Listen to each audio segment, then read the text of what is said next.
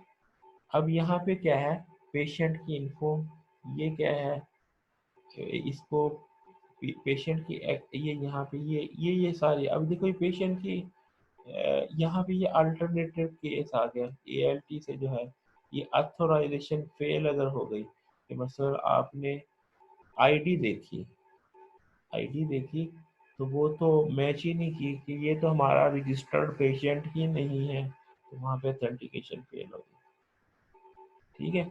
अब ऑथोराइजेशन है उसकी किस किस के साथ, अगर वो नहीं होता तो क्या होगा, तो यहाँ पे फिर ऑथोराइजेशन इन्फो में क्या है, उसकी आईडी है।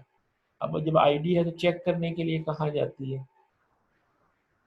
अब यहाँ पे देखें, यहाँ से मसलन एक मेडिकल रिसेप्शनिस्ट आया, ऐसे समझ ले कि एक बंदा जिसने सॉफ्टवेयर को यूज करना है, वो रिसेप्शन पे है बैठा है, अब उसने अपना लॉगिन लगाना है, ठीक है, वो चीज़ें इंफॉर्मेशन लगाता है, उसने जो है एक आया पेशेंट आया, उसने अपनी आईडी दी, उसने उस आईडी को पेशेंट इन्फो में चेक किया, पेशेंट इन्फो ने उस आईडी को चेक किया हॉस्पिटल के रिकॉर्ड में, हॉस्पिटल के रिकॉर्ड ने इसको ऑथोराइज किया कि ये अगर पेशेंट आया तो पेशेंट की इंफॉर्मेशन जो है अथोराइज इन्फो वो जो चेक करता है कि वो वैलिड हमारे पास पहले से पेशेंट एंटर्ड है कि नहीं है, फिर उसको वो अथोराइज करता है कि हाँ है, और फिर उसके बाद जो यानी यहाँ से ये जो बैक है ये एक एंटिटी से दूसरी एंटिटी से का इंटरेक्शन हो रही है।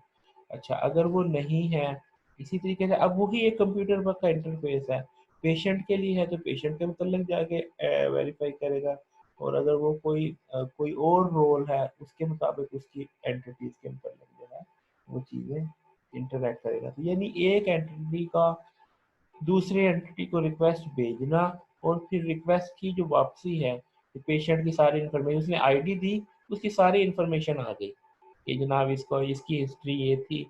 पेशेंट आता है ना, एक दफ़ा आया, एक हफ्ते के बाद दोबारा आया, तो उसने कहा अच्छा आप पहले भी आए थे, हाँ, बस आईडी दे, तो फिर वो आईडी को चेक करता है और उसकी सारी इन्फॉर्मेशन, पेशेंट की इन्फॉर्मेशन उसको दे देता है। और अगर वो नहीं था, उसकी एंट्री ही नहीं हुई, तो फिर वो एरर दे देगा, नहीं ये तो हमारे पास पेशेंट ही नहीं है।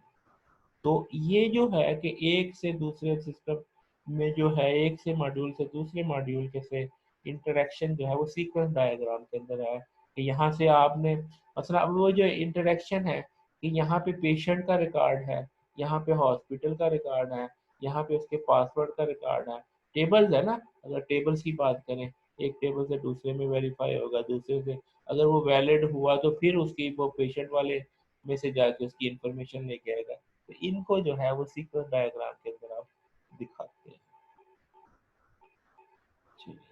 चलिए आपका टाइम भी खत्म हो गया भाई। इसको फर्दर और हमारी डिटेल में आएगा कि हम लोगों ने कैसे ये डायग्राम बनानी है, कैसे कहाँ से क्या चीज़ें निकालनी है, ये सारी चीज़ें नेक्स्ट जो है कमिंग क्लास इंशाल्लाह आ जाएगी। यहाँ तक कोई क्वेश्चन है सर तो जी, जी जी। सर ये डिफरेंट यूज केसेस हैं, ये जो सिस्टम के साथ हम इंटरेक्ट कर रहे हैं, यानी पेशेंट नहीं इन्फो नहीं नहीं हो गया, नहीं यानी नहीं हम। नहीं नहीं नहीं, इसमें अलग है। यूज केस ये था, ये अलग डायग्राम है। यूज केस डायग्राम अलग है, जिसके अंदर ये एक्टर है और ये यूज केसेस है। ये यूज जी केसेस ये सर। है। यहाँ पे कुछ और सर चीज है, ये अंदर की कहानी है। हाँ, यूजर ने वैसे देखा ना, मसलन एक पेशेंट आया, रिसेप्शन ने क्या, उसने पूछा हाँ भी आप हॉस्पिटल में थे, उसने अपनी आईडी दी कि हाँ जी मेरी ये आईडी थी। अब वो उस आईडी को चेक करेगा, पेशेंट इन्फो चाहिए अब उसको। अब वो किससे इंटरेक्ट करेगा? वो रिक्वेस्ट करेगा पेशेंट इन्फो को कि इसकी इन्फॉर्मेशन निकाल लो। पेशेंट इन्फॉर्मेशन का मॉड्यूल उसको करेगा हॉस्पिटल के सिस्टम के साथ, जो इसका सिस्टम चल रहा है। तो वो सिस्टम जो है वो इंटर करेगा कि ये वैलिड भी है कि नहीं। सिस्टम अगर ये कहता है ना, ऑथोराइजेशन का जो यूनिट है वो कहता है हाँ वैलिड है, तो वो वापस इसके पास आएगा। तो अब ये हॉस्पिटल वाले अपनी इंफॉर्मेशन में से पेशेंट की इंफॉर्मेशन निकाल के इसमें, यानी आप ऐसे समझ लें ये फार्म्स चल रहे हैं। जैसे वो सॉफ्टवेयर में होते हैं ना, एक एक फॉर्म पे आए, आपने आईडी दी, उस फॉर्म को अब आना चाहिए, उसको चाहिए कि पेशेंट की इंफॉर्मेशन दिखा दे, तो वो फॉर्म इंटरेक्ट करेगा हॉस्पिटल के सिस्टम से। हॉस्पिटल कहेगा वो आईडी दी है, उस आईडी से चेक करेगा वैलिड है कि नहीं। तो वो किसी और, अब वो जो आईडी की इंफॉर्मेशन है वो अलग टेबल में पड़ी है, पेशेंट की इंफॉर्मेशन अलग टेबल में पड़ी है। तो इन टेबल में से ये मुख्तलिफ चीज़ें निकाल के वो पेशेंट की सारी इंफॉर्मेशन लगाएगा।